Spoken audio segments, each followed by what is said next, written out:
Guys होइन एउटा dialogue छ भनौँ कस्तो लाग्छ है। यो चाहिँ मैले आफैले लेखेको हो अनि आजभन्दा समथिङ 15-16 महिना अगाडि लेखेको। त्यस्तो प्रिपेरेसन त गरेको छैन तर पनि ठ्याक्कै याद आयो के। अनि यो ठाउँ हेरेर भनौँ मन लाग्यो के।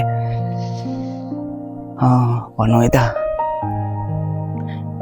शून्य आकाश निशब्द छ यो रात, मौन छ जुन बिस्तारै बग्छ पवन।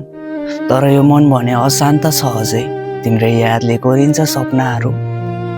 एक्लो झ्यालको छेउमा बसेर तिम्रो हाँसोको प्रतिध्वनि सुन्छु। नजिक भएर पनि टाढा छौ आज, स्पर्श तिम्रो मनमै खोज्छु। तिमी कहाँ छौ, सुन्दैछौ कि यो चिसो हावासँग पठाएको माया। त्योभन्दा अगाडि चाहिँ ठ्याक्कै बिर्सिरहेको रहेछ क्या। के थियो यो?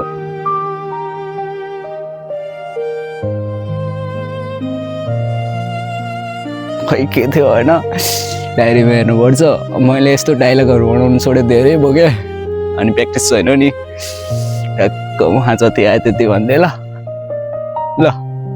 अनि मन पर्यो भने चाहिँ कमेन्ट गरिदिनु होला। अर्को कुरो केही पनि नहुने, नेक्स्ट टाइममा भेट्नुपर्छ ल। गाइस सबैलाई मिठो मिठो माया भोलिको